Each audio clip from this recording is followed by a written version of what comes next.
Fruit custard करण्यासाठी मी फळं घेतले. फळांमध्ये मी चिकू, आंबा, पपई, सफरचंद, केळी यांना सगळ्यांना मी बारीक कापून घेतलंय. ह्याच्या व्यतिरिक्त पण तुम्ही दुसरे फळं घेऊ शकता. आता सध्या माझ्याकडे जे फळ अवेलेबल होते मी ते घेतले.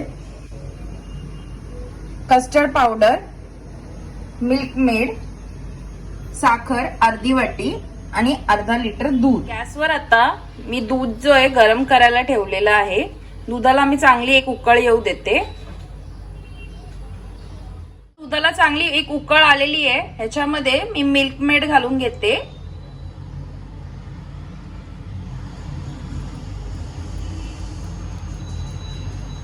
एक मोठा चमचा मी मिल्क मेड घालून घेतलाय.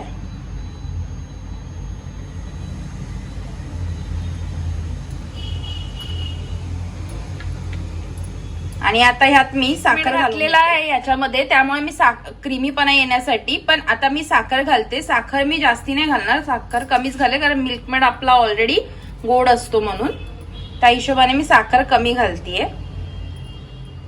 साखर मी 3 ते 3.5 चमचा टाकलेला आहे. आता मी साखर चांगला ह्याला दुधामध्ये वितळसपर्यंत ह्याला मी एकत्र करून घेईल. जोपर्यंत दुधामध्ये आपली साखर वितळतीये तोपर्यंत मी या कस्टर्ड पावडर मध्ये थोडं दूध घालून घेते.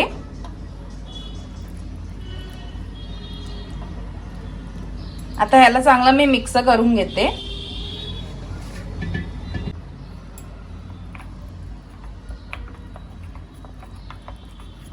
ह्याला मी एकत्र करते म्हणजे ह्याच्यामध्ये काही आपल्याला लम्प्स राहिले नाही पाहिजे.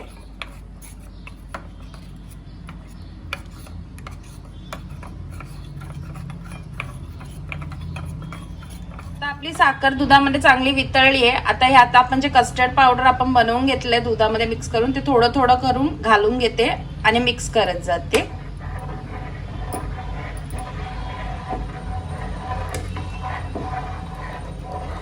हळूहळू घालून मी एकत्र करते त्याला. गॅस जो मी मीडियम वर ठेवलेला आहे.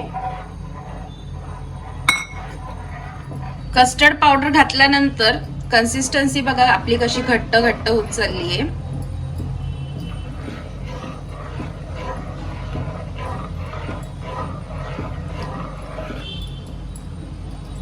आता हे आपलं बनून झालेलं आहे. जर हे समजायचं कसं तर मागून हे बघा. आता हे आपलं झालेलं आहे. आता मी गॅस बंद करते आणि ह्याला थोडंसं थंड होऊ देते, नॉर्मल टेम्परेचरवर येऊ देते. आता हे आपल्या नॉर्मल टेम्परेचरवर आला. आता ह्यात मी सगळे फळं घालून घेते जे आपण बारीक चिरून घेतले. सर्वात पहिले केळं घालून घेते.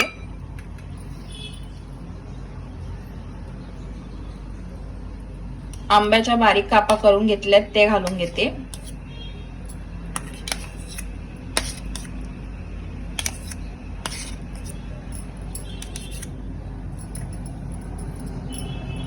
चिकू घालून घेते.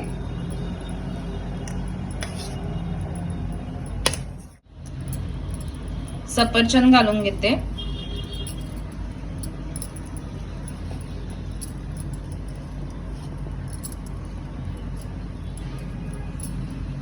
आणि पपई घालून घेते.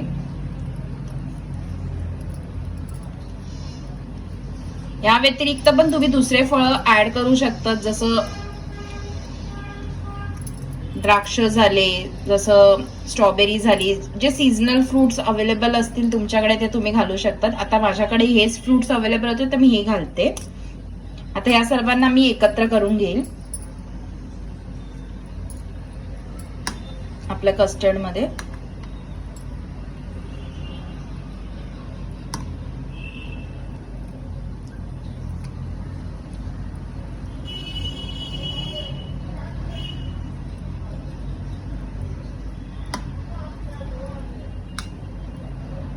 आता याला मी फ्रीज मध्ये 2-2.5 तास पर्यंत चांगला सेट व्हायला ठेवून देते. आता 2 ते 2.5 तास झालेले आहेत. आपला कस्टर्ड आता रेडी झालेला आहे खाण्यासाठी. आता ह्याला मी बाउल्स मध्ये काढून घेते.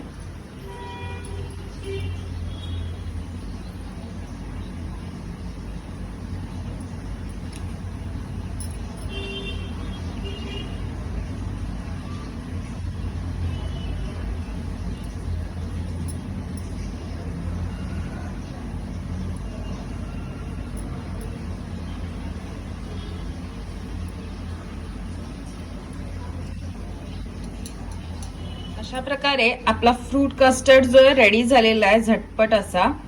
जसं मी सांगितल्याप्रमाणे तुम्ही ह्याच्यामध्ये वेगळे फळं पण ऍड करू शकतात, जसं डाळिंब झालं, द्राक्ष झालं.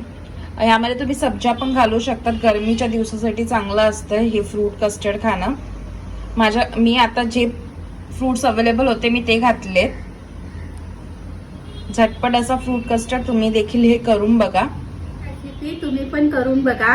आवडली तर मला कमेंट करा, लाईक करा, शेअर करा, सबस्क्राईब करा. Bye bye.